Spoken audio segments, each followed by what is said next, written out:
Hey, everybody. Welcome to Metal Movies and Brewskis Live. I'm your host, Matt Burke, and tonight we're going to be having John from Part-Time Comics. He's going to be talking about his epic Drumsticks of Doom. So if you guys could give a warm welcome to John, that'd be awesome. What up, John? How you doing, man? Thanks for stopping by. Oh, sorry. I think you might be muted, brother. Thanks for having me. Oh, yeah, for sure, man. I'd seen you on TikTok actually, man, and I saw your book. It looked freaking awesome in metal. You know, I can't wait to get into that. Also, guys, if you could give a warm welcome to Brian Kreisgau, co-host. What's up, Brian? How you doing, brother? I'm okay. Easy. Hi, John. Hey, what's up? Pleasure to meet you, sir. Sorry I'm late, but oh no, it's all good. Right on time. This, the Holmes Dracula file. Really? Is that like as in Sherlock Holmes or? Yeah. Fred Saberhagen wrote a book called The Dracula Tapes.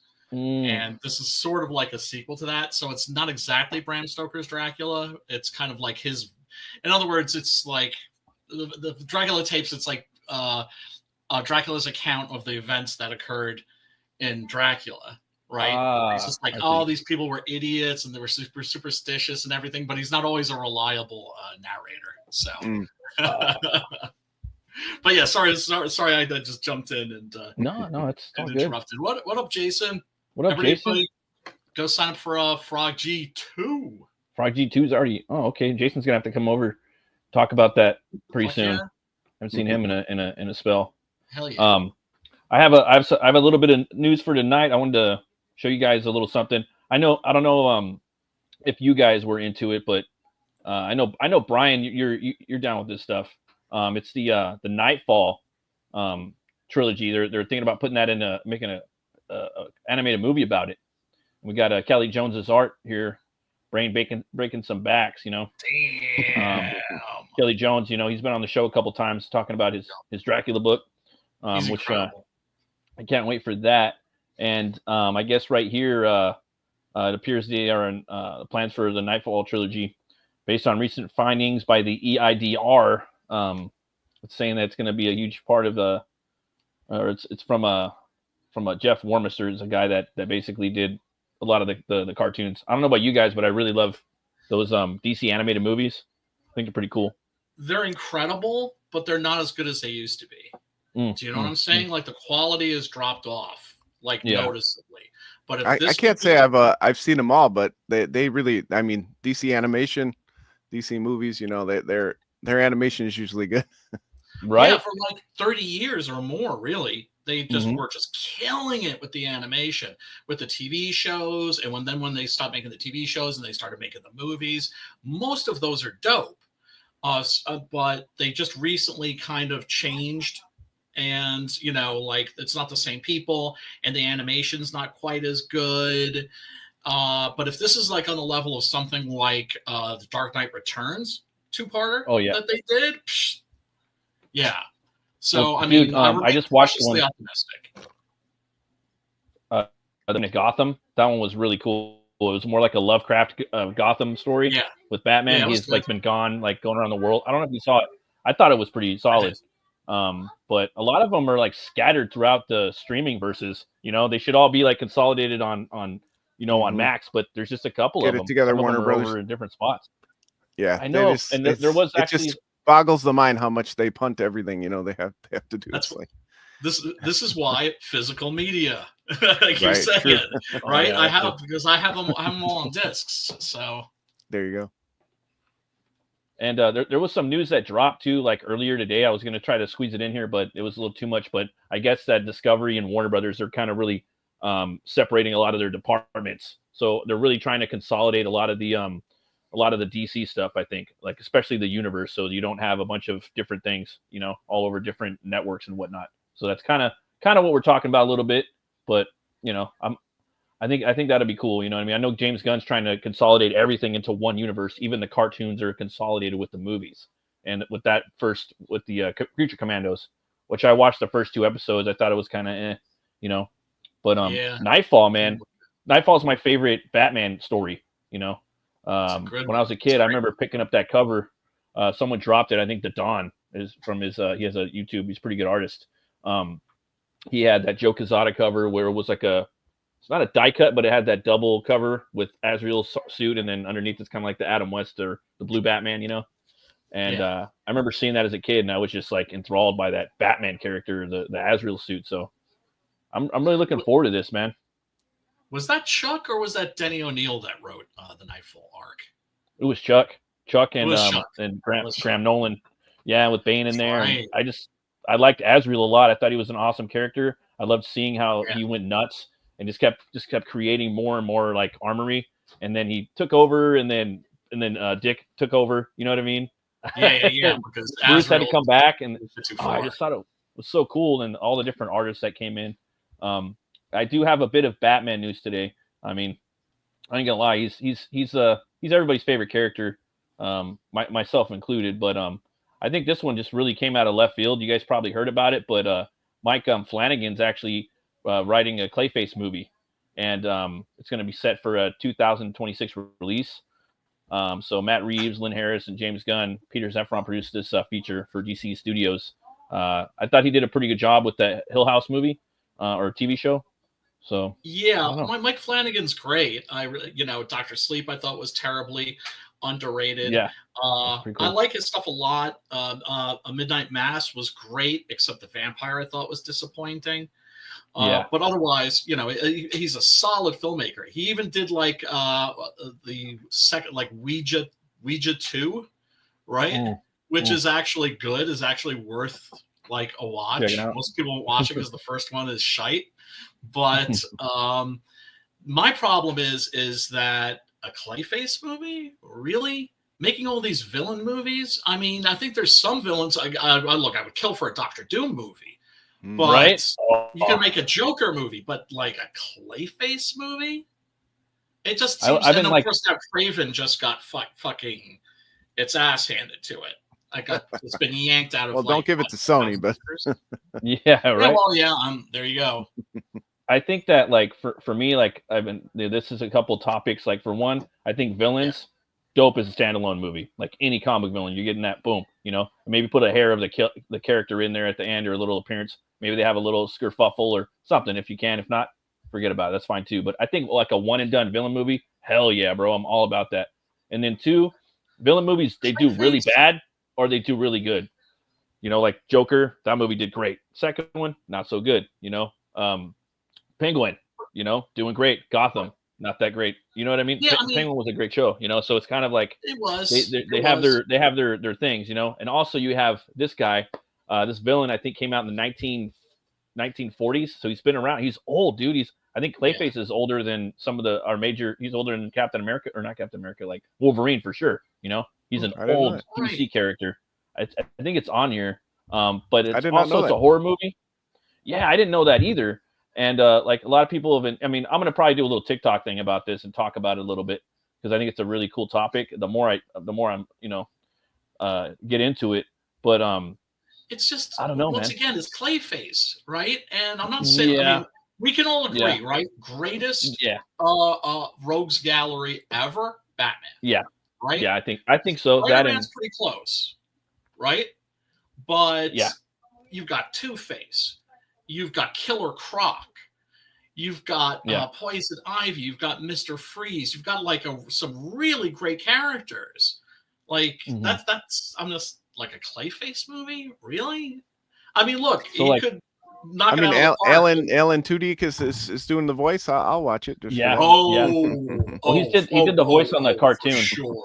He did the voice on the cartoon it was on the Harley Quinn cartoon.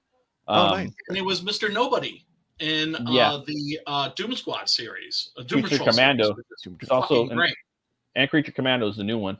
But like Clayface right here, 1940. So this character has been around is from 1940. You know, it's pretty old. So so you have the Ron Perlman character that plays Matt Hagen in the Batman the Animated Series cartoon, which was pretty good. It was a good horror story, you know. And awesome. There's another story they did too where a little girl gets consumed by him and dies. So it was a very tragic kind of like Frankensteinian type thing, you know. But then I thought a very good show, man. I thought, I mean, everybody's loves Batman the Animated Series, but the Batman, that cartoon was awesome. It had really awesome, like really cool, fight choreography, really cool character designs. The Joker looked cool, but Clayface in there. Hell, what's up, James Riley? Thanks for stopping by. I appreciate it. So was his buddy, was his best friend, and he was on the police force, and he turned into Clayface. It was a tragic story, and in some of the episodes he's the main villain, and some he's a good guy, and they give him a whole new design. So you have this like anti-hero Clayface. So I thought that was pretty cool too. So. But the bottom line is, gentlemen, you're building up a new universe with all this money. You got to do Batman. You got to do Batman. You're doing Superman, but like you got to get the Batman stuff out there if you're gonna kind of do that. I think Well, they're doing the Brave and the Bold, right? So that's going to be a Batman that's separate from the Matt Reeves. Yes. So Matt Reeves is gonna have his own verse. But there's it's just funny because every now and then new information drops. Like Gunn said that I had thought about bringing Pattinson over, but then I decided no. And then so they're doing a different actor or whatnot. It's gonna be more fantastical, and I think most comic book fans want more of a fantastical Batman. I know I do. Yes. To a certain degree, with some grit and some goth and some dirt, some grime. Right. And also a Batman that like runs into aliens and demons and the supernatural, right? Because you can't. And Clayface. And Clayface. Yeah, Clayface. Right? Yeah. There was a series of animated shorts. I forgot what it was called, but it was a series of animated shorts that came out, I think, after The Dark Knight came out, which was, set in like the Christopher Nolan Batman universe. And in that, Killer Croc was like a guy with a skin condition. Oh yeah, and I think like that's probably what like Reeves would have done with like Clayface, because they were like thinking about that, because his stuff has to be extremely grounded. That's the problem I think with his verses. It's too grounded for me. Yes, you know what I mean? It's like whoa. It's like, oh man, it's even more grounded than Nolan's. Nolan. Some dude on TikTok was like, dude, Pattinson Batman will just destroy. I'm like, dude, I'm sorry, but Bale fought ninjas. He was a fucking ninja. Yes. Like and Pattinson, he's fighting a bunch of kids in a subway in the beginning of the movie. I mean, don't get me wrong, the fight was better than any of Bale's fights, in my opinion. That little machete like arm break, but it's like it was in the trailer and it was in the first 10 minutes of the movie. I'm like, dog, like you got to have a little less, But I mean, I still want more of a fantastic Batman with a lot of fights. You got to look at the warehouse scene, the saving Martha. From Batman versus Superman. That's the template. That's always been the weak point in the Batman movies. But also, you want a Batman that might run into Etrigan, the demon. Yes, sir. Right? Yes, or sir. Swamp Thing. Yes, sir. Swamp Thing. There you go. Dude, and they were supposed to make a Swamp Thing movie too, and that just kind of like swept it, because when Gunn, like about a year ago, he talked about all these movies that they were ushering out, And I sidetracked a little bit. Reeves hasn't delivered the script yet for Batman 2, so there's that. That's more information that just dropped like in the last 48 hours, which Reeves is saying the script's done. So there's all this stuff going on, and then the shift happened today, the consolidation with Discovery and Warner Brothers. So there's all this stuff going on. Gunn's putting monsters out there, it seems like, and team stuff, like he does with Guardians and like he did with Suicide. And I don't know, man. It just like kind of seems like like not too good, but we'll see. We'll see what happens. You can remain cautiously optimistic. It just seems like Warner Brothers, they've never known what to do with these characters in live action. And when you see that they were killing it for decades with the animation, I've always been like, get those guys, get Bruce Timm, get Paul Dini, get those guys in there, let them do the live action. But I've always had the impression that they don't even pay attention or bother watching the animated films. Star Wars did the same thing. You hand it over to the person who's, and I think most of these things should stay in animated anyway. I think they should stop denying that that's a valid form of videography or whatever. But yeah, they should just acknowledge that the people who do the animation are usually put out the best stuff and let them take their hand at the live action stuff.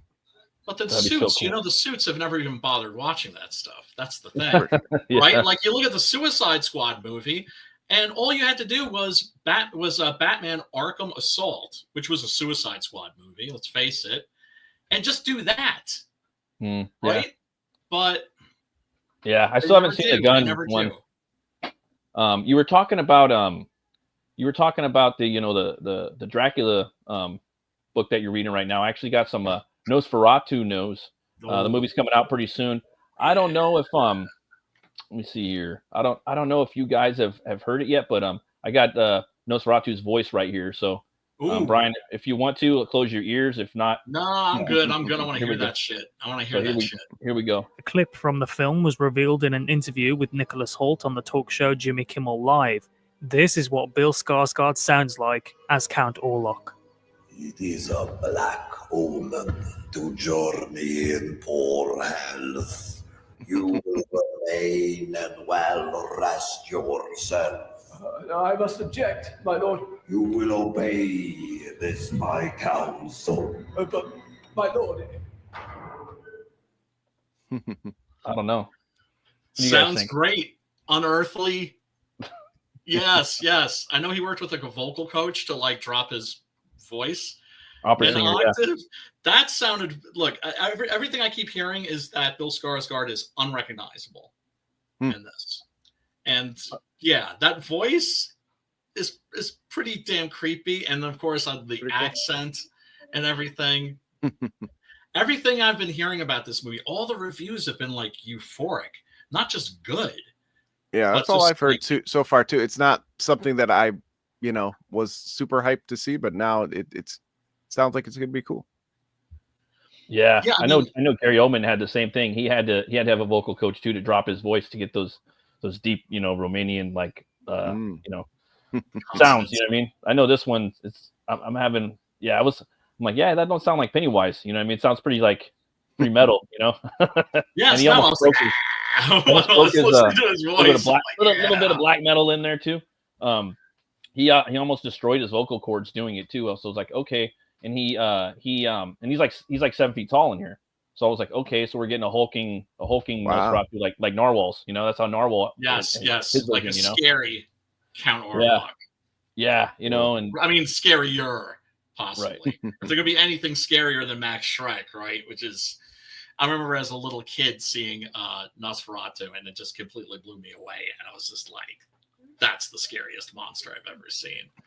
and still to this day, I think maybe has yet to be surpassed, just in terms of just sheer fear-inducing, right? The vampire that just can't possibly even pass as human. Mm-hmm. Spooky. But yeah, no, that sounded great, man. That sounded great. I mean, I was already in because it's Robert Eggers, right? And it looks like what he's doing is he's doing what I wish that Hammer would do, which is bring back Gothic horror, make it scary again. Because there's no reason why you can't take classical Gothic horror and make it terrifying. Oh yeah, definitely, man. Definitely. Yeah, I think it sounds pretty good. Person behind it, and I think Eggers is the guy. Yeah, I think it's gonna win. I don't really care if it wins anything, but yeah, I think it's gonna be a great movie, man. People are gonna trip out. I have people really going crazy also over Lily Rose Depp too. Like they're all saying that she should get an Oscar nod, but of course we know that the Academy Awards don't give awards to horror movies. Well, speaking of like awards, hey, Godzilla got an award, all right? Anybody can. Right. Yeah, right. Well, that's true. Yeah. Now there's a Metal Hall of Fame, dude. For some metal news, we got everyone knows about the Rock and Roll Hall of Fame and how shitty they are because they don't really do metal too much. But now many of you, let's see, you're going to have the Metal Hall of Fame. Yeah, and this week they're announcing some picks. Dimebag Darrell, Alyssa White-Skoltz from Arch Enemy, Doyle Wolfgang von Frankenstein from the Misfits, Ricky Rocket from Poison, Knack, Burton C. Bell from Fear Factory, Dangerous Toys, and Jeff Young from Megadeth. Yeah, I always thought that like metal should have had like a their own thing, just like the Hall of Fame. Yeah, dude. I think but once again, dude, it's like the Rock and Roll Hall of Fame. There's nothing less rock and roll than a Rock and Roll Hall of Fame. Right. But if they're gonna have one, right? Yeah. It's the same way like it would be like what would be the least punk rock thing in the world would be to have like a punk rock Hall of Fame. Yeah. But I mean, it's no. Well, it's like this. It's like this. I don't know if I talked to you about this last week, or it might have been someone in person. But so you see a grandpa, right? And he's wearing his windbreaker, and he's got his New Balances on, And you look at him, you're like, that guy used to be a death metal singer, bro. There's actually dudes walking around right now that look like that are old, and they're wearing the old person outfit, the wardrobe, the actual like standard windbreaker, with the New Balances. Like, dude, he was a fucking death metal singer, Yeah. And before that he was a tech like supervisor, some you know what I mean? And it's just crazy to see that. So it's like, and a lot of these guys, they're the technicality and of the music, that they've created with metal, sometimes it's gone unnoticed and unrecognized, So I hear what you're saying too. It kind of takes the punk out of it and the metallicness out of the metal, but it's at the same time it's like a thin line that sometimes it's like, well, I like the fact that it's showing these people love. Yeah, right? Definitely. You're showing the artists love, you're showing them respect, and especially the longer the history of metal goes on, it's good to and it's cool that they're acknowledging some of the unknowns. It's not like they just put in Dave Mustaine and James Hetfield. Yes. Even I forgot who the early band members of Megadeth are. So, you know, it's good to kind of to do that as well, you know, for the history's sake. But although if Angela Gossow isn't in there and they nominated that other chick, that's heresy. No, yeah, that is backwards, isn't it? Yeah, it is backwards because I was like, yeah, because she's an OG. Gossow, I mean, I always liked her more. Oh my I remember God. seeing her live too. She's badass. I remember somebody saying, like, you know, that they heard her and they were just like, Jesus Christ, like, who is that dude? Yeah. Right? And they were like, it's a chick? Yeah, right? I remember hearing her on Ravenous, so I was just like, wow.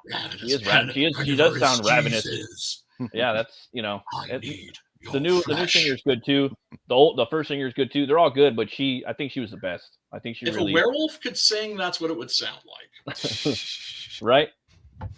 All right, man. Well, I think right now we're I'd like to get into some of John's book right now. Yeah. So I know that definitely real quick. Be right back. Yeah.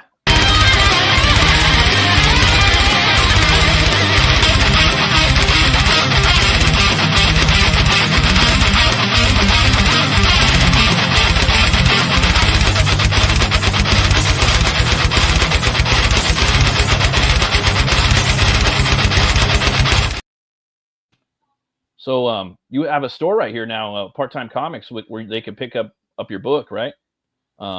Yeah, thanks for having me on to talk about it. I'm John Westhoff. I'm the writer, letter publisher for Part-Time Comics, which is just a silly name I slapped on because, you know, I didn't think people would come and buy John Westhoff's comics. So it's really just a warehouse for stories that I'm creating with some awesome, amazing people I've met in the field of comics. So it's really just a warehouse for, you know, my stories, getting them out there, our stories. Awesome, man. And as far as like Drumsticks of Doom, can you tell us a little bit about that comic? Maybe a synopsis for no one that really knows about it. The short pitch is, what if Black Sabbath, not the Beatles, became the most popular band in the world, and thus the universe was changed forever, musically and otherwise? Our main character, Lana, finds a magical pair of drumsticks, and she's thrust into a war to keep heavy metal on the top of the charts.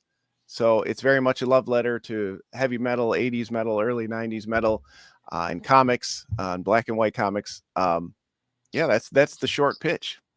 That's awesome, man. And this book, is it what would you see the rating is on here, like all ages or I would say PG-13. There's one, you know, there's one F-bomb in the first series, nothing too gratuitous, even though, you know, heavy metal does toe that line. You know, we wanted it to be open for, you know, most ages. Yeah, my daughter, she just started playing like keyboard. She just started learning like about a month ago or less. She's already learning like Jingle Bells, and the first song she learned was a Little Mermaid song. She's learning that one, you know. And then my dad is a drummer. He did some rock and roll, jazz, stuff like that. So I think she would probably dig this. I mean, obviously I'm a metalhead and I've, you know, been in a few bands. I think that this is awesome. It's a 4-parter, the first kind of the first story arc, right? Yeah. So we've been, my co-creator Dan Doherty, he's local. We've known each other for about a decade. I finally got the courage to say, hey, you want to work on a series together? I really wanted to work with someone. Dan is a working musician and a working artist. He has his own rock and roll band, the Dan Doherty Band. And I really wanted somebody who understood music. I have been in a band since I was 15 years old. And then as I got into my late, 20s, early 30s, started having kids and, you know, got away from being in a band. I was looking for a creative outlet, you know, started writing comics. And, you know, I knew that, you know, as I wrote, I would definitely want to put out a music themed story. I love music themed stories and comics. I'm always fascinated how people can make you feel like you're hearing sound on the page, you know, of a soundless medium. And I really wanted to do that. So Dan's a huge part of it. And so he and I started about 2020, of course, a great time to start a new comic series. And we've been able to limp through and get 4 issues out. We're actually, I apologize, 4 issues in a trade, and we're on the second miniseries, the 5th issue. Basically, we're doing the Hellboy style series of miniseries. So we're into the second arc, which is really the 5th issue, and then the 6th issue will be out in January. Oh, okay. Hell yeah, man. That's awesome. And you could pick up a lot of the single floppies on here, like you were saying, and also like the kind of the trade paperback for the first few as well, right? Yeah, we got please, I've got like 1,000 of these things in my house. It's a big moment for us indie creators to get, these thicker graphic novels out. That was kind of the plan at first. I really just wanted to go straight to OGNs. But that doesn't always work budget wise. And collectors still, you got to do what your customers want. They love the single issues, the variant covers. That gets people excited to back. So, we're happy to put it out in single issues. But the point is, to get the story out, it's planned to be 3 trade paperbacks. So, 3 volumes, about 10 to 12 issues in total in the end. So we're kind of in the middle right now. I know my kids would love that Arachnigator. I know my son would love that, and my daughter too. I might have, yeah. That's from Drumsticks of Doom. My daughter, who at the time was 8. I asked her one day, we need like a creature, this is like a heavy metal world where there's like hybrid creatures and alchemy and all this stuff they'd be experimenting with. And I said, what would a spider look like crossed with an alligator? And she's like, I got you, Dad. So she drew it up, and then I showed it to Dan, and he kind of put him in the book. And then he's kind of taken on a life of his own. His name is Argyle, the Arachnigator. Everybody loves him. And then I kind of started looking into it. I don't love doing like the swag and stuff. I feel like sometimes that gets in the way of the creation of the book. But when it's something fun like this, and of course she's 10 and she loves, stuffed animals and stuff. I said, what if we made, a stuffed animal of your creation that you helped us make for the book? And she was so excited and, helped design it. And so we got like, a couple hundred of these in my garage now that we, time. So in the very end, if we don't sell a lot, at least I kind of have this, this connection with Dan and Kylie, and I now have this stuffed animal that we created together, So, that is surprisingly tender and wholesome for somebody that made a metal comic. Right. And that like tender and sweet and wholesome when you think of and, metal. and I hope that there's a lot of that in this book, because you and I know, metal, kind of it might have this stigma to it that we're all these, these grumpy, but we know metal is the same people that, are singing about, ripping your throat out. If you fall down in the pit, they pick you up. If you need something, yes, they get you a drink of water after the show. We all help each other. So we know that there is horror peeps too, and that's why I'm glad that we're seeing more of a crossover from like the metal and the horror communities. That those are just finally blending the way I would wished they would when I was a kid, right? Yeah. And of course, you're going to get that in comics too. And I have the link, guys, for everyone watching and everyone on the replay and the 4 people watching now. It's right there, linked in to take you right to his store. He has a host of different books too. You guys could check out as well. With this band, man, she's in a band too, if I'm not mistaken, right? Are these some of the band members right here, maybe? Yeah. So she starts out. She's playing in her ex-boyfriend's fledgling metal band, and she, plays multiple instruments, and she kind of just does it because it's something to do, and she loves music, but she really wants to play her own music. So what this is really about is she's what we would call pop music in our world. They would call indie, music in this world, because heavy metal is the popular music. Okay. So there's a little, sub story there about her kind of not feeling comfortable being herself as a musician. And a lot of it really, the seed of the story started as I transitioned out of music. And that was such a huge part. I never had these delusions of playing, Madison Square Garden, but, from the time I was 14 years old, I was in a band with my friends, most of my life. And so the seed was like, what the hell do I do now? Like, that was such a huge part of who I am and how I've met people and, my friendships and everything. But I didn't think people would read a story about that. So of course I added, werewolves and monsters and stuff like that. So, to make it interesting, but really it's about what the hell do you do when you don't know what you want, a big part of your life, which is music, and you don't know where to go with it. And that's kind of Lana's story in the book. That's what I always look for in books, is heart, because that's what I try to put in my own books. Because when something has heart to it, it has a longer shelf life. It's more filling. Do you know what I'm saying? It's something that it's not like, oh, you read it and like, oh, that was pretty cool, and then forget about it. It stays with you. And and I love we've done stories that are just silly, over the top action stories. That's like cool we have too. a book called Bulletproof Chicken, and I love that too. But you're right, it took me a long time as a writer too, because I started about 15 years ago to really get that, to even understand it myself. The stories I go back to, yes, I love Lord of the Rings because there's wizards and there's, you know, all that. But I go back because I like the Hobbits and I like Faramir's story and I like, you know what I mean? Like you don't even realize that as a consumer, and then you're like, oh wait, that's why I go back. And it actually took me a long time as a writer. Yes. And that's why I sat on the story forever, because I didn't have the seed. What was it about? Like I wanted to tell a story about music, but yeah, it's cool. There'll be heavy metal stuff.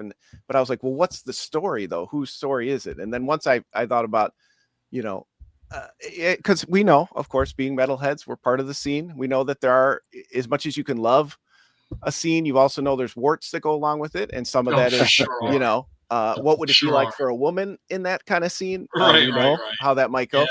Yeah. So once I kind of had that, and I was like, okay, this is kind of my entry point and kind of why she doesn't really fit in maybe in this heavy metal world, and she wants to make, you know, more indie music. Then I knew I kind of had, and then it just kind of, I brought Dan in and it kind of just went from there. There's so many like badass metal ladies in like on TikTok that are playing the drums and doing live stuff like all the time. I know, it's awesome. I mean? They should, you know, they don't know about it, man, but they should be all over this book. Yeah, no, for sure. To me, it's like two areas where it's cool watching chicks excel: professional wrestling, right? Because the women are often like as good, in some cases better than the dudes, right? And in metal. Yeah, like you can't come over here. This is not metal for you.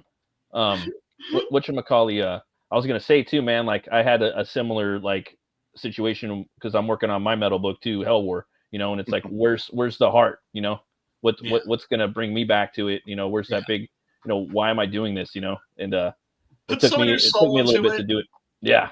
Put some of your soul into it, or just like, why the fuck are you even doing this? Yeah, and it's a commitment, man. Like sometimes, you know, because it's a big thing, you know. So you want to make sure that that took me a long time to learn too. Like your characters don't have to be you literally, but there's always a little bit about you, right? Because you know, part of it's probably narcissism, right? We're always writing about ourselves and how we deal with the world and cope with life and all that. So there's always something in there. And again, this is you know, myself, and this is that again, I got to that point where, am I a metal guy if I'm not in a metal band and I don't listen to metal all the time and I don't like, what am I doing with my life? And now I'm this writer. Like that doesn't make sense to me. Like, hey man, look, dude, seriously, it took you. I just really related when you said it took me about like 15 years. Yeah, I was thinking about a comment Brian said about to like kind a week ago. Get it, and I'm jealous because it took me about 20. Right? I remember you saying that last week. Where I was like, okay, I think maybe I'm competent. Well, I didn't say I was competent. Now I just no, but you know what I'm saying. It's no, I get you. You know, when we put these books out there, we don't know if people are going to connect with them or not, right? And we're biased, right? We think it's good, or we wouldn't be putting it out there, and we've put passion into it, right?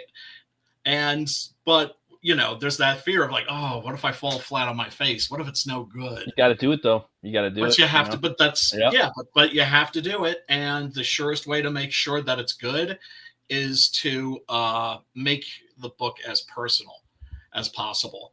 It's like I never got the self-insert thing because I write comics to get away from myself, right? So like a character like Six Gun Gorilla is not me. It's an aspect of me, right?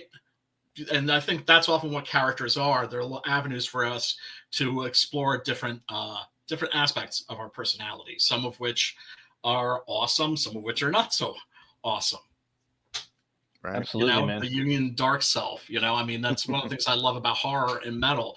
It embraces that dark self. The dark self, of course, not being evil, but that part of our nature that, you know, would cringe under the eye of God. The parts of us that are selfish, the parts of us that are maybe a little dickish or something, you know, because even if you're not doing it, it goes through your head. Mm-hmm. There's definitely a lot of that in here. Our homage cover here to, you know, as you metalheads will know, Dio, huh? This one right away. We got Dio. This one's, of course, for us. Big in you. He sells, but who's buying? But the character on the cover.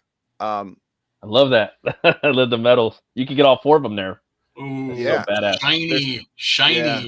And I figured if I have a metal comic, I should have a metal cover. I thought these Yeah. were super cheesy at first, and then Nah. I was at a convention and I saw Brian Polito's table. He had a Lady Death one, and I was like, I have a metal comic. I need to do these metal covers, and they Metal come as out so fuck. cool.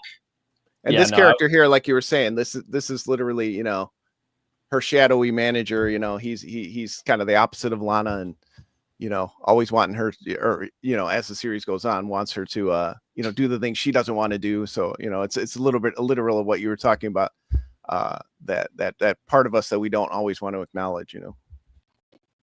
Oh, 100%, man. Yeah, I love that too, man. Like I would love to make those. You know, it would. you gotta have it if you can do it. I love the deal. Yeah, I mean, that's the thing about metal horror. Kelly Williams on the Dio cover. Yeah, I approached him. You know, I try to get my metal, you know, family that work in comics. You know, I know they like metal. Hey, I want to draw a cover for my metal comic. yeah. And Kelly was like, yeah. I'm like, I want it to be a homage. We're doing homages for the first arc, and he was like, I'm not really interested. I said, well, I wanted you to do Holy Diver, and he's like, okay, I'm in. Okay, man. He's like, I was out until you said No-brainer. Dio. No brainer. You know, so Oh, yeah. that is so badass. Yeah, Pick he it did up, an guys. amazing job.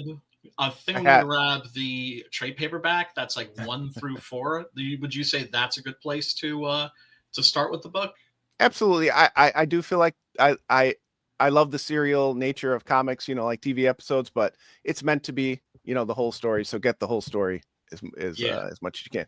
If you DM your address, I'll put you on the comp list. The comp list. Yeah.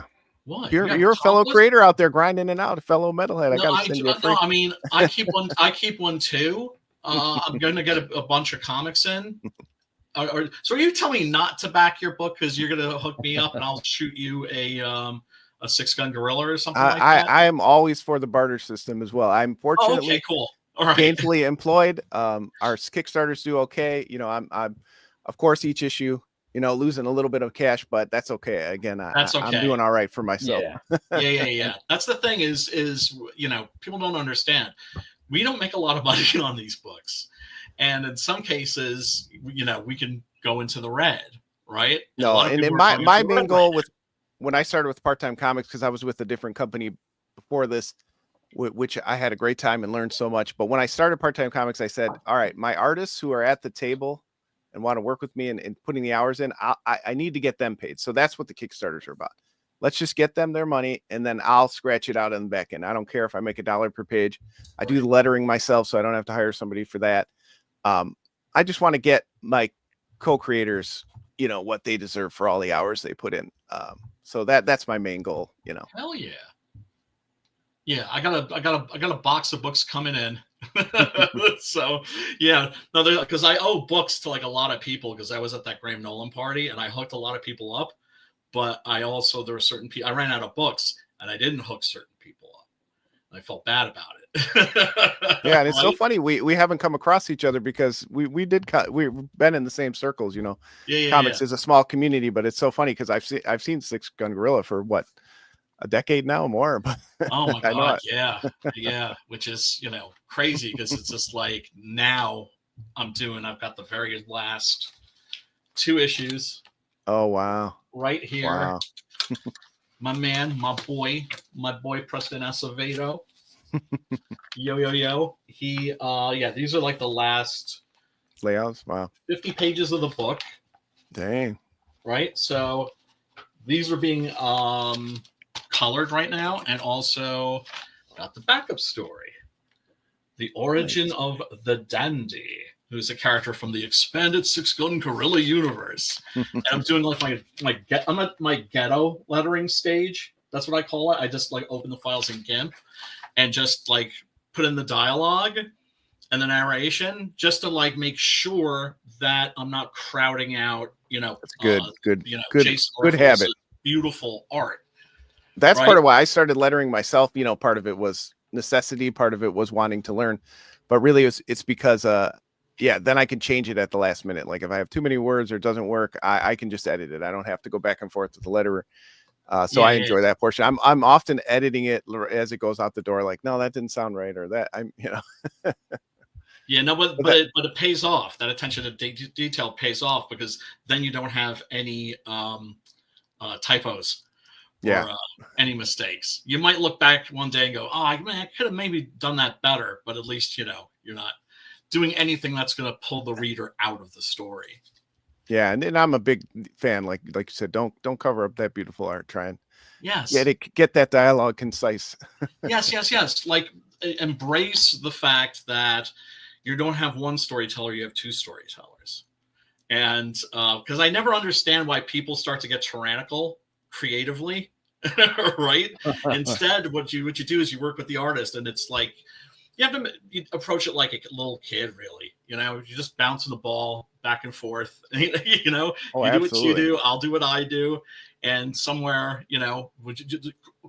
main rule, coolest idea always wins. I'm on 100% same page with you. I want to get out of their way and let them do what they do. The book wouldn't exist without them. So yeah.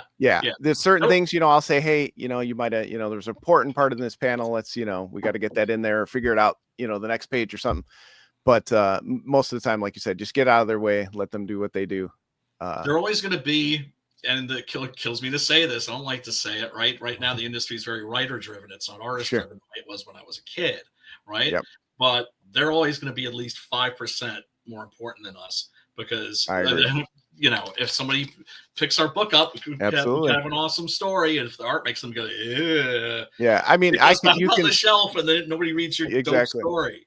So many times people come up to the table. Yeah, it's the covers, it's the art, it's when they flip through. They haven't read it yet, so they don't know. They might get my little short spiel, but yeah, they're selling the book. So I want them to be happy, and it's fun that way. Like Dan, he really does take a back seat with the story. I ask him all the time, is there things you want to see, and he'll add things. But he doesn't. He changes the story all the time. Even those first, like we just did like a short at first, the first like 8 pages.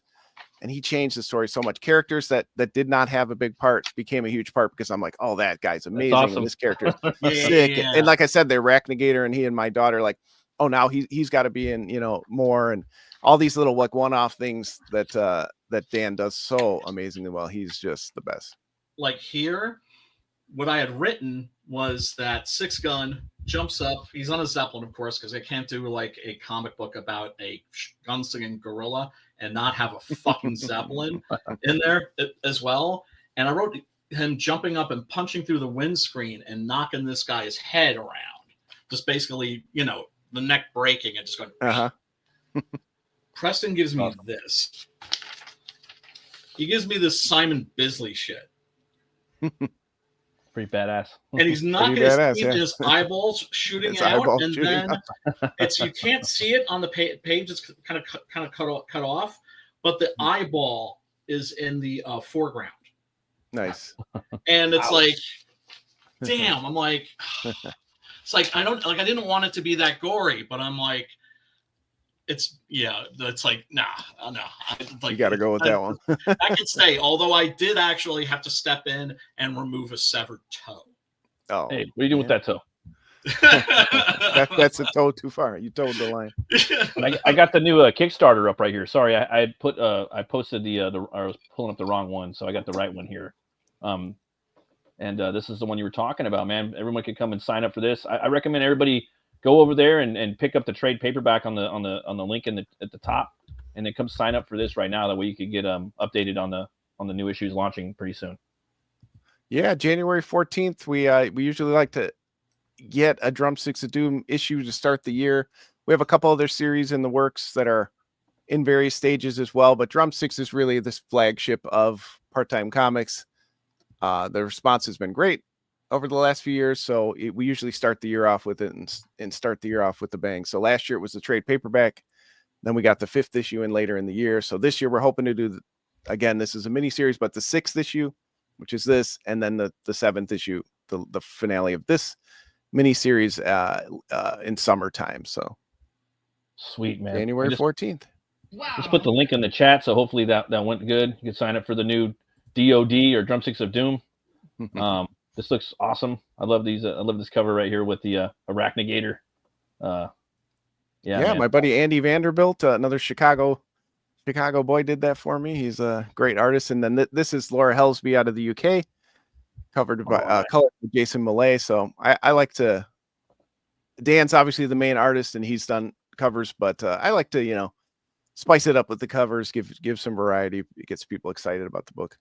Oh yeah, cover, you know, and like you were saying earlier, like there's the trade paperbacks are awesome too, but so are the floppies. Are collectible. There's just different. They're both equally as good, I think, you know, and there's different ways you can compare the two all time. Yeah, you know, and it took me a long time to come around to that, even as a creator. You know, again, I've been doing this since 2009, and I don't like variant covers. I don't even like floppies anymore. They're a pain in the ass. Give me the book. I want on the shelf. Yes. But again, I like, you know, I struggled my first 10 years, and you know, we rarely did the variant covers, and we didn't, you know, we didn't listen to the audience enough. Give people what they want. They don't have to buy it. If they don't want it, you don't produce it. That's fine. Yeah. But don't subject everyone to your old manisms and say, you know, be stubborn. And I just put it, like I said, I didn't think the metal covers would sell, and people just love them. Like people come back, buy multiples. Hell yeah. You know. That's fucking Like great. that's never a bad, like I don't know, man. Like I didn't even know you could do that. If I made a metal cover and like died, like I'd be happy. Like even if I like it came out of pocket. And I'll tell you, you know what I'm saying? Like I don't know. you know. I feel like it's in the last 4 or 5 years. I would say in the last 4 or 5 years, like I said, I was at C2E2 one year, Brian Polito's table, and he had them. So yeah, I don't know exactly when they started, but it's literally printed on metal. I mean, it doesn't. Back it's in the not 90s. flexible. It's not foil. It's not hollow foil. It's metal, and it's cool. So they could. I mean, they're the- sharp too. They could cut you. You could hit someone over the head. Oh no! But yeah. if you guys are interested, it's not as much as you think. And there's multiple companies I work with that do them and do them well. And there's one I work with where you can order just one. If you just I wanted knew a one dude for that yourself, used to do that, but you he's could just gone. do it. He's like radio silent, man. He made my bottle openers for my Nice. book. Oh, I love the that Bush fucking Lever. bottle And opener. homeboy was making like prints and all kinds of jazz, Oh, but nice. he's kind of gone right now. But I'm gonna hit Yeah. you up, John. And like this is Fairy Photography out of Las Vegas. Oh, nice. They're one of the companies. They don't print the book. You mail them a copy of your book, and then with the file they do the cover and affix it to your book. So it's a little extra step because you got to mail it to them. They mail it back to you. But his name is Jacob. He's great, amazing product, reasonable price. I mean, cheap, you know, not cheap, but it's a cool memento. Again, if you just wanted one, he would print you one. You know, so if you just wanted one for yourself, you could do it. That's so cool. Like technology is just getting so fucking great. I know that we can actually do this. And I do like part of me, like it's weird. Like I do like the tchotchkes on the campaigns, you know, like I think it's cool because it immerses you in the world, you know, and it started with the whole like crowdfunding comics sphere, I think, you know, and for each book, you know, they get their own universe and it helps with the immersion factor. And like we were saying earlier, like with the floppies and with the trade paperbacks, they both have like their reasons to buy either or, you know, like sometimes you want to just read the whole book. Sometimes, you know, like the dudes getting kind of like they just want to read a 20 pages, you know, and just get in there and just hit that, you know, and then sometimes you want to sit down and read 90 pages, you know. Yep. And so that's how I had to come around and say, hey, let the people decide what they want. Like we do the patches. I was not a battle vest guy, but I know there's tons of people we do the pins because people love the pins. You know, just give them, I never made my put vest. it out there. If it's a metal comic, if it's a metal comic that's printed, like it has an actual metal cover that can like potentially cut you and hurt you, no, that's metal and draw blood, right? You gotta have a patch. No, you gotta have a like. And I've been collecting patches for a long time, and I never like fully put my vest out, you know. But the vest will come one day, you know. It's like a bunch of bands, and then all of a sudden there's like, oh well, these dudes are putting out comics. Like Bascom's got his Absolute patch, so it would be like, you know, comics and metal bands, you know. Cool. I have so many patches, stickers. You know, I keep saying I'm going to do this. I'm going to get a road case and put all the stickers on it. And I haven't done. You know how it goes. I was gonna make a bunch of vests, dude. All them shits go on my computer. Oh, that's a good idea. See, I have so many in the drawers here. I should just they just sit in the drawer, and I'm like, I don't want to stick them until I find this permanent thing that I just use them, you know. Hell yeah. See, do you know the Diaz brothers, man? They're over there in I was gonna say in Chicago. They work at like the world's famous arcade. Yeah. I think it's like I forgot the name of it, but it's like the biggest arcade in the world. But great guys. They're in the indie comic scene. Great books. Their company's called Diaz Comics. Oh man, they're fantastic. They're fantastic. If you haven't seen their stuff, they've been putting Zade Comics, sorry, called the Lost Pages, right? Yeah. And so it's an IP book where it's like all these short stories are just kind of thrown in there. That's right. Right. Goes. Little, vignettes, portmanteaus, right? Where it's just like you get a 15 page stories of this character, then of another character, right? So it's a serialized kind of a feel to it. And it's really good. It's written kind of like at a Kurt Busiek level. Like not too self-aware, right? Or it's consistently good books. And he's done about 3 of them now with his brother. And I'm working with Phil on something, a little something. Nice. I know him from the Chicago scene, but I didn't realize they were also the owners of Galloping Ghosts. I did not know they were the same people. I don't know if they're the owners, but they definitely like work there. Nice. Yeah, that's cool, man. You guys are in the Chicago comic scene. I would say you should definitely network with those dudes. That's what I'm saying. Yeah, that's what I'm saying. I wish I moved to fucking Chicago. I don't really know that. I mean, there's a couple dudes out here like Dillard.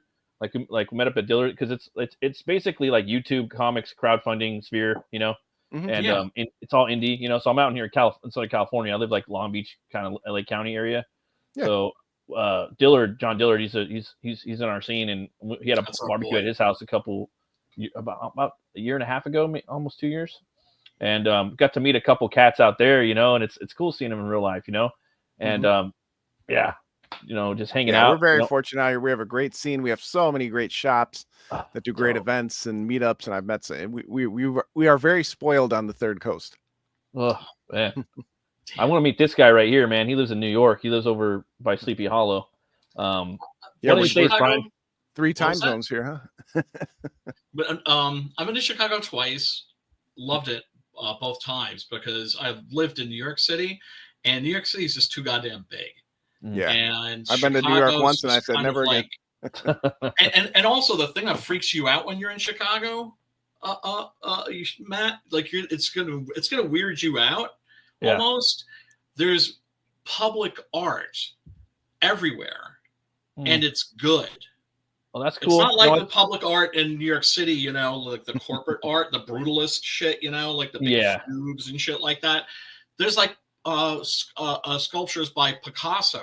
Oh, okay. Yeah, that's cool stuff. We also do have that horrible ugly bean that sits by the fountain, but that's the new down one. With that. Yeah.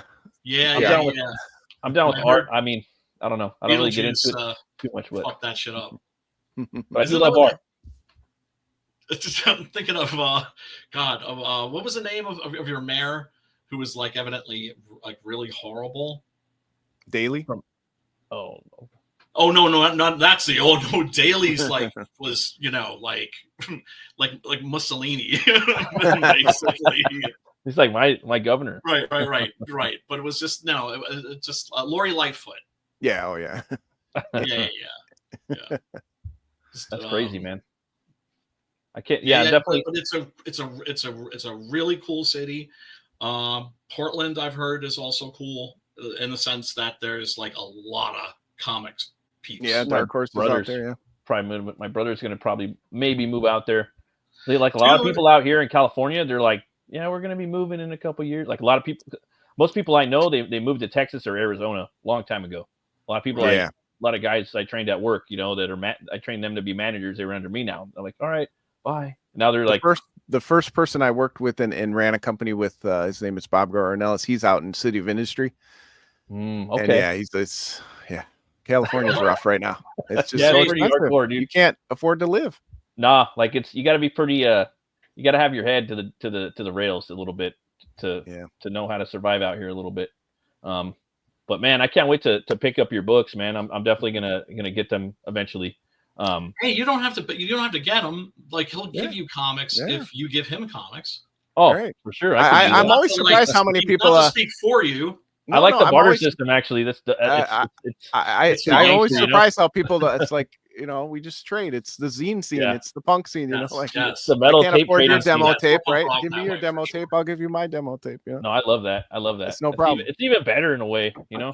Yeah, it is. Yeah. Yeah, it is because it's authentic. That's We also have the favor scene too, you know, like me and Brian do that shit too, you know. As far as like art and writing. Yeah, like if somebody needs me for like editing, right? It's just like certain people that would want to pay me, like I'll take their money, right? But if it's a friend, then it's a solid, and you can't like ask money for a solid. So there's also not just the barter system, but the solid system. Solid. I have solid, man. There's a band. So I don't know, man. Like, what type of music were you playing, John? You were playing rock, metal? Like, what type of stuff were you doing? Yeah, Metal? mostly metal. We hell yeah.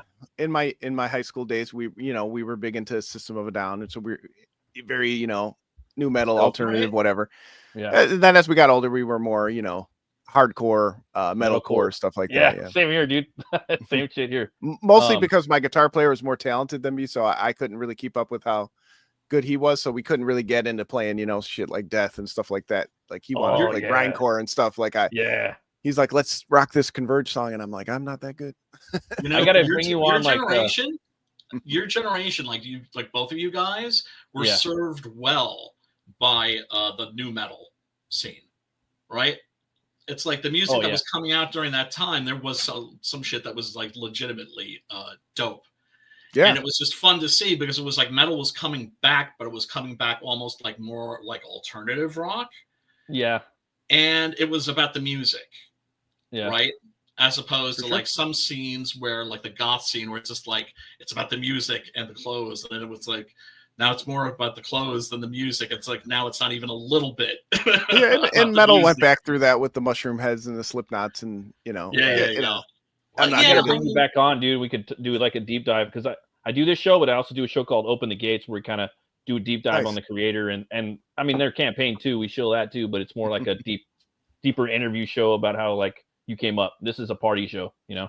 Gotcha. I'd like to do that as well. Yeah, but there's a band that I know you know about them, and you're both from the East Coast. They're back. They have a new song. They're metalcore. Now, I was gonna play it real quick and then probably go grab another whiskey. Right. So, and I'm gonna get copyright struck for this. So I play music on here every week, dude. Like I don't care if I get the strike or whatever.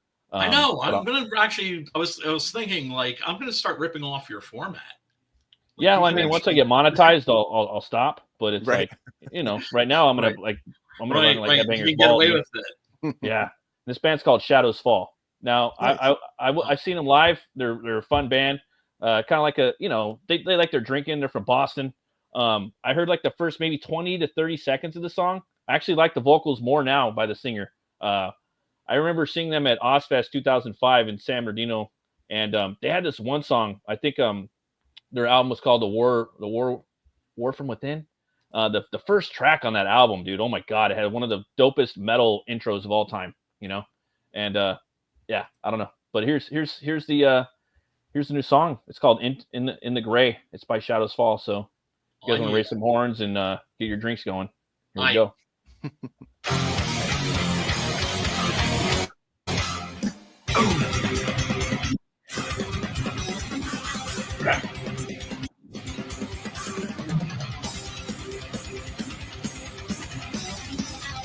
Sounds dope.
We got that choir chorus.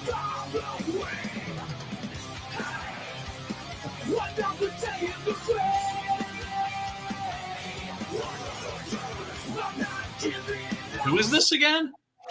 Shadows Fall. Oh.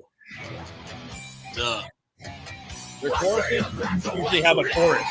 You know, like people, it's a lot of layers. Vocal tracks.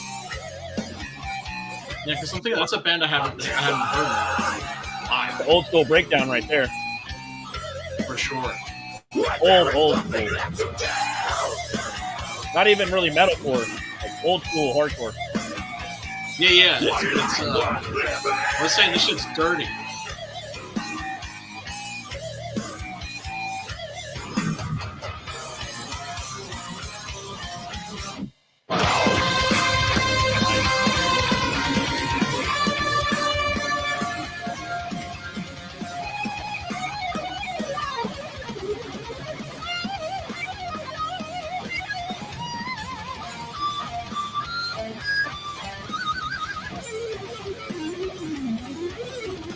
Nice solo. Yeah, those they fuckers bread, dude. they can be used well sometimes. Excellent guitar player. Shit.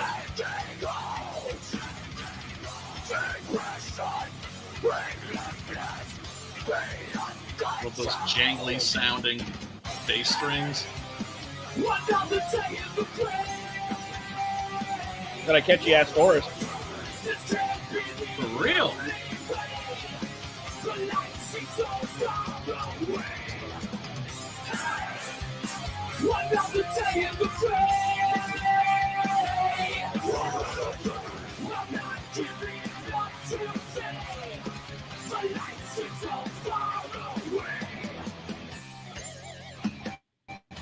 Yeah, and I kind of missed this era wasn't, you know, my prime time or whatever, but you know, it's cool. It's always cool to see, you know, you respect the hell out of a band that's been around for 40 freaking years or something like that. Yeah, 30 years. They haven't had an Seriously. album in like freaking like 12 years or something. I hadn't even thought about them.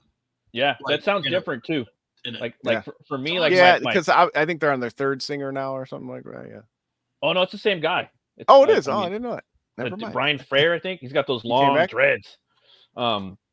But what he would do with the thing that I didn't like about the band, because I'm a vocalist, so I'm gonna like pick on the vocals, you know what I mean? Yeah, and yeah. everyone's got their own thing, is they always put choruses, like a bunch of dudes. Like you got that whole like hardcore scene, like yeah, like a bunch of dudes in the background. I was never down with that. I never liked that in any Yeah.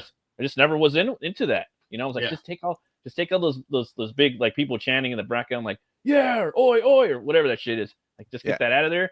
It's just fucking Right. dope, you know? It's, Right. I love that shit. I'm you know, I'm a It's an East hardcore Coast guy, thing. so yeah, it's for sure. I love my hardcore, I love my Biohazard and shit like that. So Oh my I'm God. down for all of it. Yep. I know New York Brian's down City with it, too. hardcore back in the dizzy.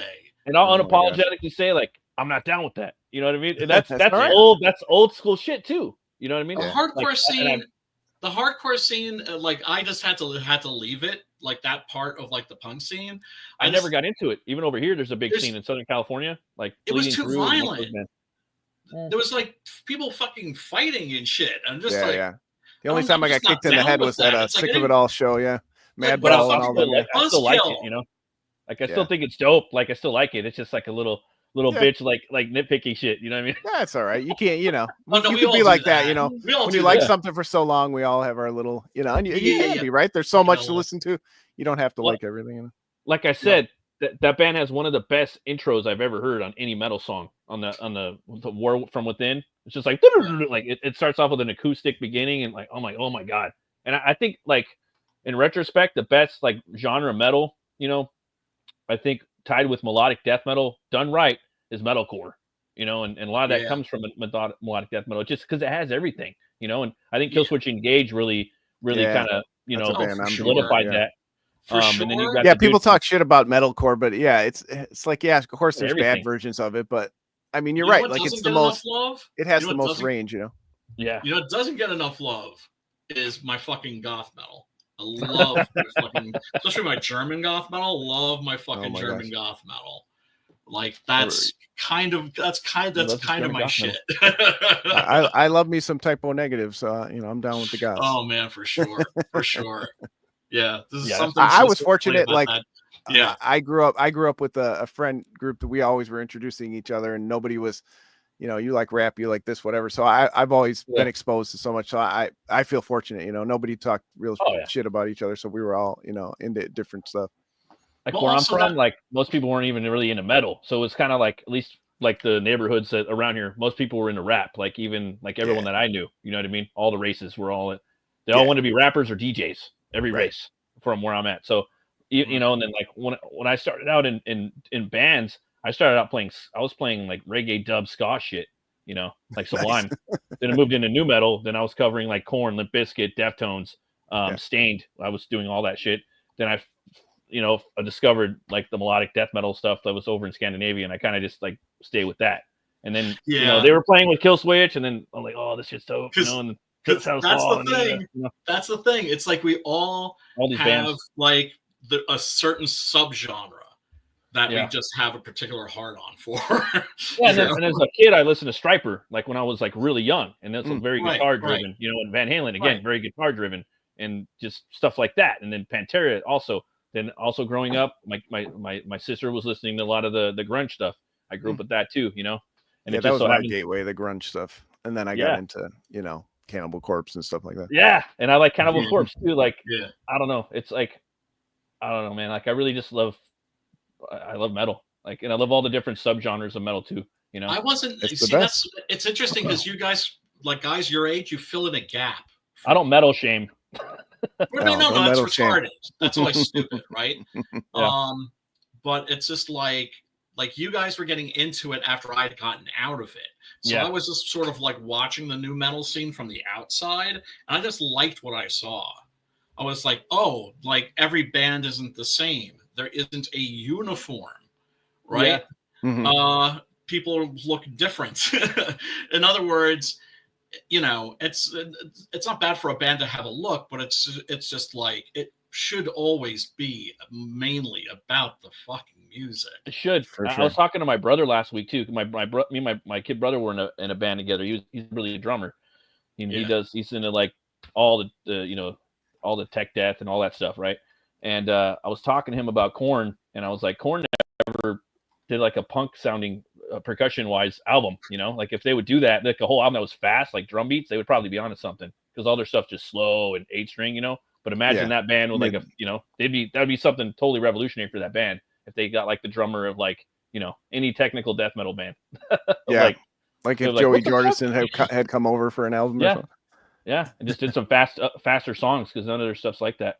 It's all that mid. But I went backwards into the era before me. I actually probably now listen to more like Dio and Sabbath and stuff than I do, put on the Cannibal Corpse, because you have your era and you listen to it.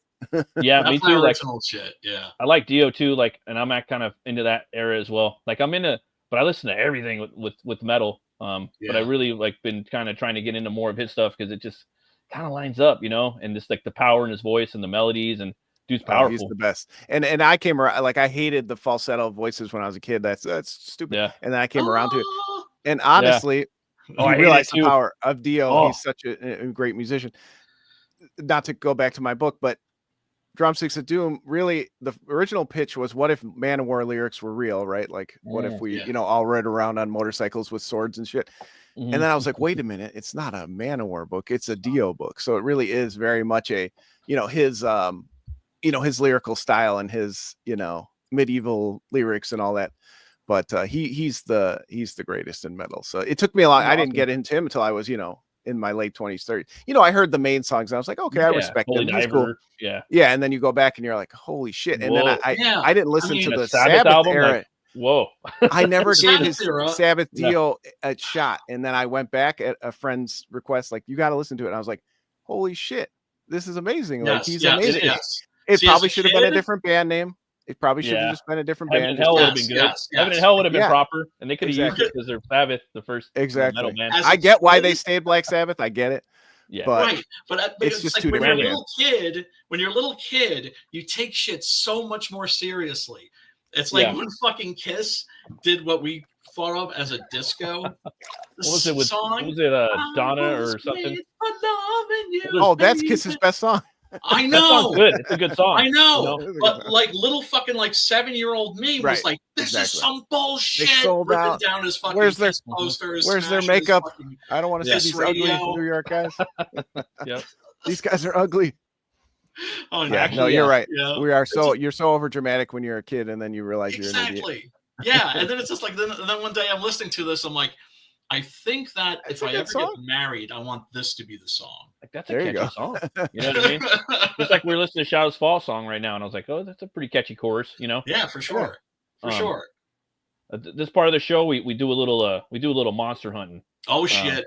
Okay. So I don't know if you want to get ready for this one. This is Oh. this is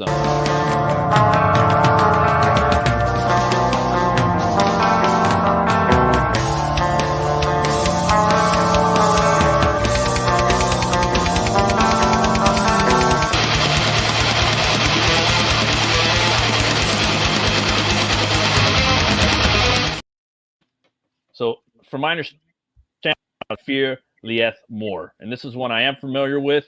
I actually did a redesign on one of these ones that hopefully one day I could bring it to fruition. And St. Patrick's Snake Slayer, Fear Lieth More, or Big Gray Man, is known to stalk the people of the highest peak in Scotland. Because of the high levels of fog there, not many people have seen it. Some believe the Gray Man to be the guardian of the mountain, but others believe him to be the guardian of a gate to other dimensions. Kind of like the Highland Bigfoot. The Gray Man is reported to be very tall, humanoid, at least 8 feet high, although sometimes it's 30 feet. Yeah, he's covered in short gray hair, hence the name. Many times the witnesses didn't even see him, but still they could hear him due to the loud footsteps. Many believe the Gray Man is a relative of the Sasquatch or Bigfoot. It normally stalks its victims until they realize that it is following them, and then it chases them. This is a common pattern. It walks on 2 legs and walks and runs like a normal person. But more frequently, the Gray Man is encountered in its physical. Yeah, it's scary. And then, but without a true physical form. Sensations in this include vast, dark blurs which obscure the sky, strange crouching noises, echoing footsteps, which pursue the listener, an icy feeling in the surrounding atmosphere, as well as a physical feeling of a cold grip on or brush against the observer's flesh. This is also a high-pitched humming sound, or the singing, as it's sometimes called, which is associated with the Bin MacDooey and the Gray Man. So, yeah, man. There's also some versions of this character where it has more of like a Swamp Thing-esque approach to it too. More like I don't know, more I guess forest-like. You know, that I was doing research on this character 10 years ago because I really wanted to dive into Celtic and Pictish folklore for a St. Patrick's Snake Slayer book I've been wanting to work on, and I had noticed a lot of that about this. And tonight, when I was doing research on what cryptozoic creature we were going to talk about, this is one of them, and I just think it's so cool. I've never heard of this one. Me you know neither. me, I'm like Mr. Monstology. I've never even heard of this one. Wow. There's so it's so kind many. of like, so it's like he's like kind of Sasquatch-like, but he's clearly a guardian of something, and like is predatory. Like Sasquatch don't want to fuck with. He don't want to fuck with you. He don't want to be fucked with, right? Yeah. Like supposedly throw stones at like behave the way an orangutan does, where they start breaking off branches and just dropping them on your head, right? In other words, they're not attacking you; they're just telling you to fuck off. But this motherfucker like actually runs people down. And I love the Highland approach. You know what I mean? Like it just makes the Highlands more terrifying. And you don't really have too many movies from there. You got Rob Roy and Highlander, you know, which both movies I love. Did you watch and Macbeth? to put a horror movie there with some Highlanders, I think could be really cool. I think that you could be onto something, you know, where you have these dudes with these big claymores fighting this monstrous beast that's like this one in this AI image right here that looks pretty badass. That is actually very cool. He's just a drunk Scotsman. Leave him alone. Right? Harry, what are you doing here? Brother Hirsute, right? Of Pictish descent, I would think. Like Rob Roy evidently was described as having Pictish arms, like really long arms. Yeah, and I think Liam Neeson, like, he was perfect in the role, and he's dating Pamela Anderson right now because they just did the Naked Gun remake together. But he's oh man, that Rob Roy, that fight scene at the end of the movie, I don't want to spoil One it, of but the it's best ever. so cool, and the finishing blow. And I actually So I original. was referencing that fight scene because there's a fight for my comic in the beginning of the book, the first like 10 pages. Hell War, my character, Bandit Hell War, he has to fight this big biker dragger out in Death Valley, and I was looking at that fight, and it's just really cool because you have Tim Roth, the little guy, versus this big Scottish Highlander, and so I had to kind of, how am I gonna, I want to get some real like reference from it, and I was like, oh, that's a cool fight. I remember that when that movie came out, and that scene, and he, like, I'm a sword guy, right? Yes, sir. And not just a collector but a fencer too, right? Yeah. And at least I've dabbled in it, and that was like, so of course, I'm going to want to see a sword fight in a movie. They're often, to me, they're rubbish when they're like spinning, right? They actually did some homework for that scene, and it was completely original. You'd seen 1,000 sword fights, but you never saw a sword fight like that. It was a decent length too, and it felt very personal. It was extremely personal. Have you seen Rob Roy, John? I have not. Oh my God, it's probably like Liam Neeson's best movie. Really? It was like 90s Liam Neeson. Like, oh dude, that dude was awesome. Darkman and Rob Roy, like he was the dude. I love Darkman, but Rob Roy's even better. And he's like a Giga Chad in that. He's a Giga Chad. He's a Giga Chad. He totally is. Because he's kind of like the man too. that you wish you were. Yeah, like, and the man you want to totally be. Virtuous. Like his word is his word, and like his honor, he's just like, nothing fucks with that. Nothing. And like the respect for his lady in there, and all the stuff that happens, and like the way he mans up and chads up. And it came out right after Braveheart, so Braveheart kind of just overshadowed it. But they're two different things. But totally, you got Rob Roy, you got William Wallace, and then you have Robert the Bruce. Those are the three big. And Shawnee Bean is a major horror character from Scotland, but those are like three big ones. And yeah. Well, the Irish are coming really hard with the horror movies right now. Dude, they're coming hard, and Scottish, and Irish, man. There's just so much stuff that they haven't even like I was talking to my kid brother, because me and him been kicking a lot lately, and he's like, yeah, dude, the Irish stuff's coming in like, hard, like with horror, comics, multimedia. And I'm like, yeah, dude, like, I like I have these ideas for comics, you got to kind of jump on these things, because whatever idea you have, there's two other guys that have it, or gals, Yeah. That's what happened with the music comics. Like all of a sudden, now there's like 1,000. Well, it's a trope now. It's a trope. So it's like the metal. Like, so for superheroes, you have the capes. For metal, you have your guitar, axe. Yeah. So it is what it is. So you got to get in there and you got to design it the way you got to do it. And now I used to get butthurt about it. And now I'm like, fuck. And now I'm like, all right, well, let's see what your guitar looks like. You know what I mean? Yeah. So and somebody had to like talk to me about that. Like, it doesn't really like. There's always going to be crossover in certain things. But if you're like you guys were saying earlier, if your story is personal, all that stuff, the story will shine through. It doesn't. Well, really, we love our stuff, like our lightsabers and stuff. But if you're not blatantly ripping someone off, people will get it. But I think Declan Shelby was doing some of the Irish horror stuff for a while. He was trying to get his own series of stories like that. Yeah, love that. And like the coolest thing I've seen to memory lately, that was a Batman comic that Liam Sharp drew. It was hardcore, like Irish detective. Go in there and investigate all like the pantheon of Ireland, and it was really good. Him and Wonder Woman. I was like, it's just fucking dope. I've heard of that, but I haven't had the pleasure of reading it yet. But it's just always cool for me when I'm into like a genre of something, and a country comes in to represent that you weren't expecting, right? It's Oh, cool. We're representing with the metal genre now. All right, let's see. Bring your shit. Let's see your shit. Right? Oh yeah. Like I saw this fucking black metal band from Portugal. Urea. Oh yeah. I was like, holy shit, those guys are hardcore. Yeah. There's so many. There's so many black metal bands. like there's so many black metal like tribal bands, you know, and there's a lot too that I want to start showing on the show because I'm like, oh damn, I got to show some of these too, but I got a list of them, you know. But like There's with, so with many, the man. metal It's like comics, it's the golden age of metal and comics. There's like every day there's is. something amazing coming up. and with Too like much. the whole the oh, what up, Edwin? How you doing, brother? What up, Edwin? And with What's like up? the metal comics, I love them, man. And I love seeing and people put like this channel, the show, it's just bringing metal and comics together. And I love seeing the different tropes like Drumsticks of Doom, you know what I mean? Love seeing what you're gonna have on there.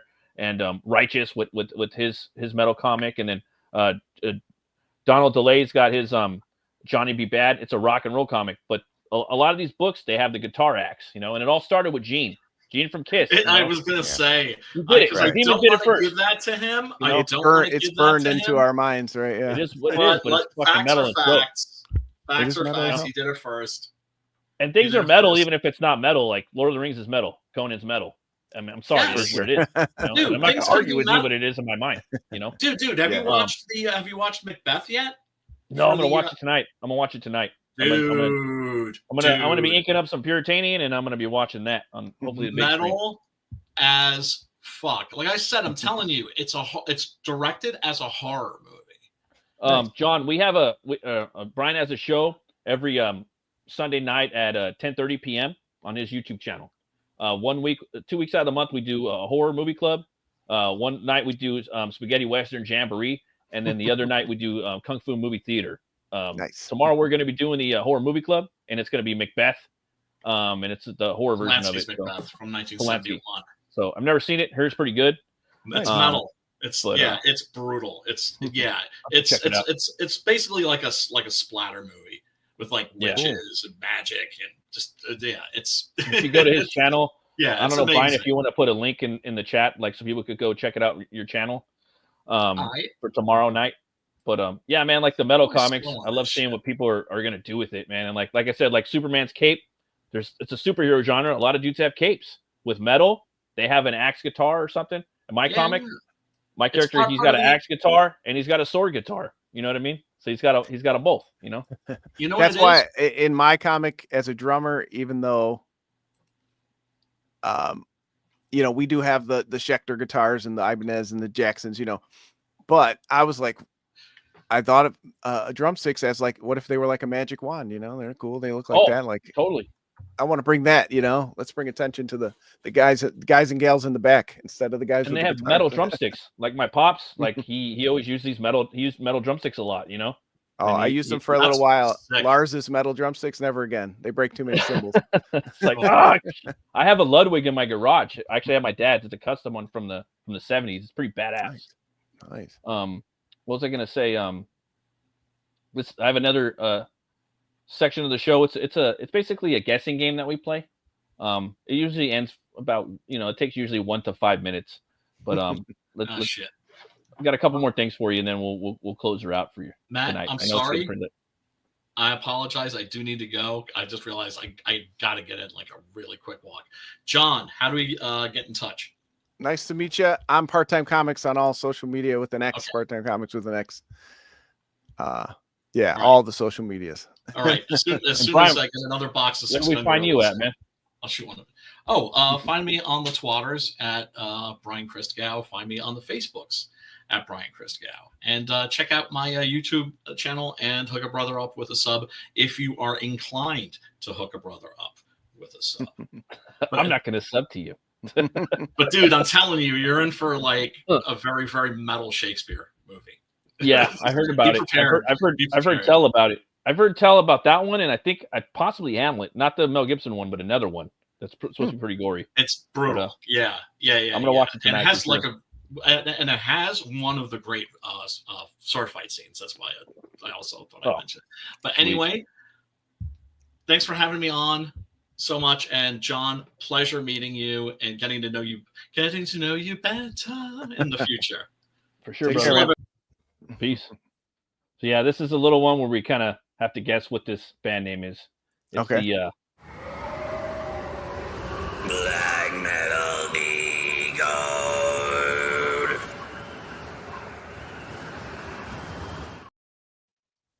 So this one's pretty easy. Sometimes people guess them, sometimes they don't. There's actually a band that, yeah, I'm familiar with. I haven't seen them live yet, but they're pretty epic. I wouldn't really consider them black metal anymore, but they kind of were in the beginning. But yeah. So it's keep of. Yeah, yep, you got I that. don't know the main word. That's 2 Ks? You're almost there. Corsica? Almost there. You got the beginning part. Koresic. It looks like Koressik. Nope, that's not it. Damn, and this is one of the more readable ones. Yeah, you can use Google, whatever you want, you know. But yeah, this is just part of the show, man. You know how metal band logos are. They're hard to read sometimes, especially the black metal ones. Yeah, some of them can get keep of Kalison. Yep, that's them. and I recommend. Come on, that's not an N. That's another K. Right, no, but I get it. For uniformity, they had to do it. You got to have that balance, right? Yeah, the album, I think it's called Reptile. That one's pretty badass. But they're pretty epic too. They're like epic melodic, black and death metal. I guess that's how you put it. Because some bands, like some albums, they shift genres slightly, you know, and like a lot of people kind of hate on the whole like, I don't know, like having so many technical subgenre names for metal, you know, and I understand that, but it's like sometimes it's a good way to really just fully detail like an album description, you know. Yeah, and sometimes it's hard. Those are the cool bands, right, where you're like, where do they fit in? But it's okay to kind of guide you towards what you like, because metal is insane. Like people who are like, I don't like metal, there's no way you couldn't, because it's so diverse. There's so many subgenre for every there's a style of metal for every genre you have. Exactly. There's a metal genre of it. Exactly. And I know for other music there is too, but metal is just so diverse. Like again, if you're not finding things you like, I say this about comics all the time. If you're not finding something you love right now, it's the same for metal. You're not trying at all, because every week there's insane albums coming out, insane comics coming out. Like anybody who's complaining about the comics, then stop reading the big two. Like get out there in the indie scene. And same thing in music. It's so easy to find amazing bands all day. Amazing. But we did bands. We did the Drumsticks of Doom.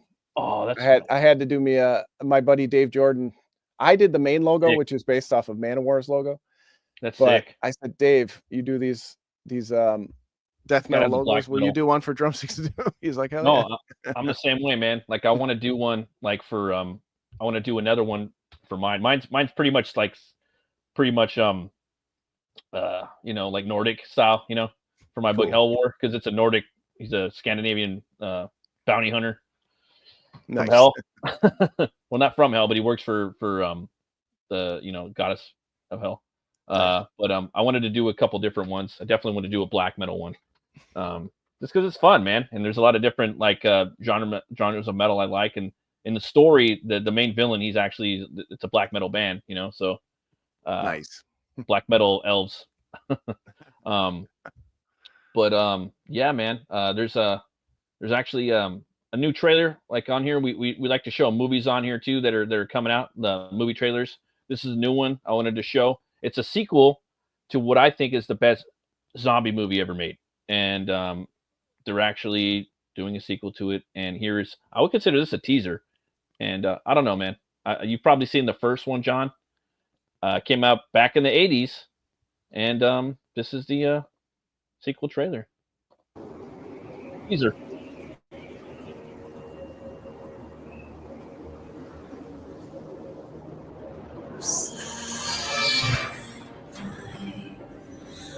Holy night, all is calm, all is bright,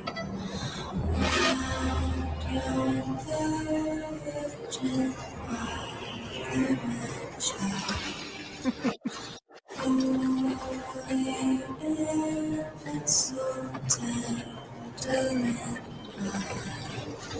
and sleeping high with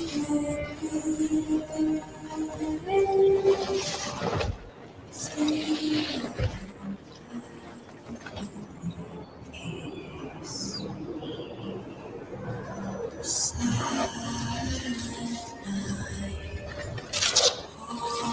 Halloween night. Silent love's pure light. The radiant lives on high. How long was that extension cord? Right? Did you ever see the original movie? You know, I don't. I The can't say Return of that I the have. Living I get confused on my of the Deads, but I don't think I saw the Return of the Dead. That's the Return of one the that's Living like it's like the really punk one where they're in the when they're in the graveyard and Yeah, I can't like, say I remember "Rain, that one. 10 more cops. I highly Maybe- recommend it. I'll have to check it out. Maybe when I was like 8 or 10, I saw it and I don't remember. But And then oh dude, you gotta watch it. Yeah, it's definitely I think it's the best zombie movie, but they turn kind of ghoulish. And that's a big character that's dragging the tree. He's called the Tar Man. And Nice. oh no, I Yeah. remember him. I remember seeing him, you know, in Scary. horror magazines and stuff. yeah. But yeah, oh, that's cool. It's like, dude, they get the Tar Man. And so I was really looking forward to that. I wanted to show that. But yeah, man. Everybody sign up for the new Drumsticks of Doom. Yeah, appreciate you okay. having me on to talk about it. And Yeah. as I always say when I do these interviews, you know, I have no delusions of grandeur that I'm going to win an Eisner or write Amazing Spider-Man or something. You know, I write the book to meet cool people like you and to make connections. And I certainly understand in this world, times are tough. Not everybody can back, but these shares really, really, really help these indie books. So if you see the link bouncing around as, you know, we came across each other on the internet, you know, hit that share real quick. It really helps get the word out for us little guys. Oh yeah, a share is like a retweet even is awesome, man. You know, and Yeah, it goes a long way. And I think it's, you know, there's a lot of bad things on social media nowadays, so it's harder and harder to get people to pause for a second and share your stuff. So I always like to put the word out, because again, that may go even further than any pledge that somebody makes. You know, it's so hard for us to get the word out now because every link is squashed on social media. Even emails, you know, they're so the spam filters and everything they never get through. You know, half the people out be promoting a book for a month, and like a week after it ends, people are like, "Oh, you had a new book out," and it's like, "Yeah, I emailed, and they don't see it." You know, so totally, man. I'm trying to cut aside time every day to just kind of retweet a bunch of like indie creators, you know, and I don't know, man. I'm just trying to put out a lot of positive energy and just really trying to promote the whole like crowdfunding indie sphere and indie comics, you know, people that are just trying to do their thing now. And that's like one of my big things for next year that I want to do. So hell right yeah, on, man. I appreciate the efforts and having me on. And, you know, anytime you have something to promote, or like I said, you know, you got something you want to barter, just hit me up. We'll do some trading. Sure. Oh yeah, man. That sounds awesome. Thanks again for coming. We're going to go in about a little over an hour now. Probably going to shut her down. Where can people find you at, John? Again, this is the best way to find me, Linktree. Then you can engage however you want. You want to follow me on any social media, mailing list, email, just go to our web store and not get annoying emails from us. You pick the way on Linktree, but I am Part-Time Comics, again, with an X, on all social medias. If you want to hunt me down there, I'm pretty active on most of the social medias. I'm still one of the few people in the world that enjoys it. And, you know, like I said, meeting people like you and kind of getting these connections through social media is still cool to me. So find me at Part-Time Comics. Hell yeah, man. And thanks for coming on. I appreciate it. Had a blast tonight. And I appreciate you, man. Oh, for sure. Hell yeah. And everyone that's watching the show, check out the books. And thanks again, everybody, for watching tonight. Happy or Merry early Christmas. I know we still got a couple weeks. Always remember to be bold, be brave, and roll the bones to know your role. I'll see you guys next time, and keep it metal.